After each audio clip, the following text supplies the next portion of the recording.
Jujutsu Kaisen. अगर मैं chapter 145 की बात करूं तो एज अ रीडर हमें इतना कुछ जानने को मिला कि it totally gonna blow your mind away. But चिंता करने की कोई बात नहीं, because in this video I am gonna simplify all the things, जिससे आपको सब कुछ अच्छे से समझ में आ जाएगा। तो वीडियो को पूरा जरूर देखना। एंड अगर आप इस चैनल में नए हो तो डू सब्सक्राइब अस, बिकॉज मैं एनिमेस एंड मांगा से रिलेटेड कई सारे वीडियोस बनाता रहता हूँ। So now that has been set, तो चलिए वीडियो को शुरू करते हैं without wasting any time.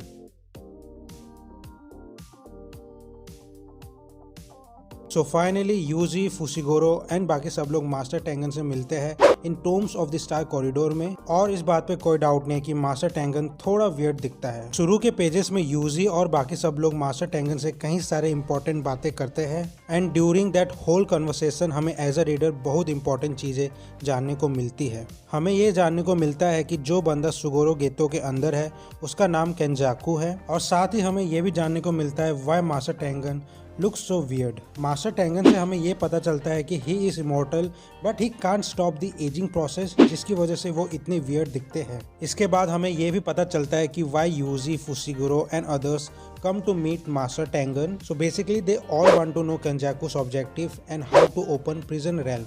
After this हमें केंजाकू के रियल ऑब्जेक्टिव के बारे में पता चलता है। So basically Kenjaku's main objective is to force the evolution of all human beings throughout the Japan. मतलब वो सारे ह्यूमन बींग्स को एक कर्स में इवॉल्व करना चाहता है। बट इस चीज को पॉसिबल करने के लिए Kenjaku needs immense amount of curse energy, and इतना सारा कर्स एनर्जी सिर्फ मास्टर टेंगन के पास ही है। सो इसके बाद और भी कई सारे बातें होती है जो थोड़ा कॉम्प्लेक्स है समझने के लिए, बट हमें वो सभी बातें फ्यूचर चैप्टर्स पढ़ने के बाद समझ में आ जाएगा। तो तब तक के लिए वेट करना पड़ेगा। एनीवेज हमें मास्टर टेंगन से ये पता चलता है कि he is not a human being anymore, he is now evolve into curse spirit, which makes him a healthy target for Kenjaku because he can capture and control any curse spirit. So पहले ये बात मेरे लिए थोड़ी surprising थी, but अब ये बात जानने के बाद हमें ये तो पता चल गया है कि by capturing Master Tengen, Kenjaku can fulfill his objective. So after this whole scenario हमें कलिंग गेम के बारे में पता चलता है। So culling game is a ritual जहाँ प्लेयर को फाइट करना होता है। Actually this ritual is a beginning process of merger between Kenjaku and Master Tengen,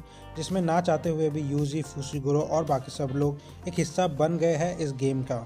And the only option to come out from this game is that you have to die. So it's a long lasting ritual जिसे कोई भी interrupt नहीं कर सकता है। But there is a clause in this game which states that players can negotiate with the game master to add one new rule to the culling game. मतलब Yuji and Fushiguro को इस game में participate करना पड़ेगा to save other jujutsu sorcerers जो इस game का हिस्सा है by implementing this clause. After that finally master Tengen Satoru Gojo को फ्री करने के लिए एक back of the prison realm देते हैं। So now let me just explain you what is the back of the prison realm.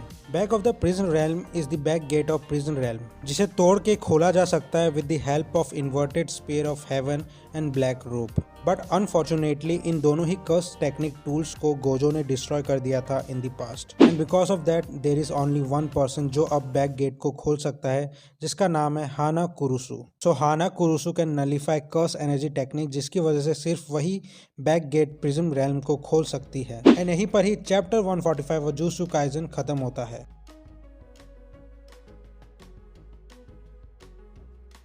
As a reader हमें बहुत कुछ जानने को मिला इस चैप्टर में, एंड एज अ रीडर और भी बहुत कुछ है जो हमें जानना है। सच बात बोलूं तो जुजुत्सु काइजन का जो वर्ल्ड है वो बहुत कॉम्प्लेक्स है, एंड चीज़ें आपको एक बार में समझ नहीं आएगी, एंड यही कॉम्प्लेक्सिटी इस चैप्टर में भी है। बट हर चैप्टर में हमें कुछ ना कुछ जानने को मिलता है which really make me exciting to read upcoming chapters, and यही जुजुत्सु काइजन की खासियत है। ये जो करंट कलिंग गेम आर्क चल रहा है ये मुझे बेहद एक्साइटिंग एंड फास्ट पेस लगी, जो एक प्लस पॉइंट है इस मांगा का। Also right now it's a beginning of the new arc, तो ज़्यादा कुछ बोलना सही नहीं रहेगा, but yes I love reading Jujutsu Kaisen chapters. So अगर आप जुजुत्सु काइजन फॉलो कर रहे हो तो आपको पता है कि ये मांगा कितनी गजब है। सो ये था my review and explanation of Jujutsu Kaisen chapter 145 पर। अगर आप जुजुत्सु काइजन मांगा पढ़ रहे हो तो मुझे कमेंट सेक्शन में जरूर बताना, एंड वीडियो पसंद आए तो लाइक एंड शेयर कर देना। अगर आप इस चैनल में नए हो तो डू सब्सक्राइब अस, बिकॉज मैं एनिमेशन मांगा से रिलेटेड कई सारे वीडियोस बनाता रहता हूँ, एंड एनिमेशन मांगा से रिलेटेड और भी कई सारे वीडियोस आप इस चैनल में देख सकते हो। तो आज के इस वीडियो में इतना ही, तब तक मिलते हैं नेक्स्ट वीडियो में।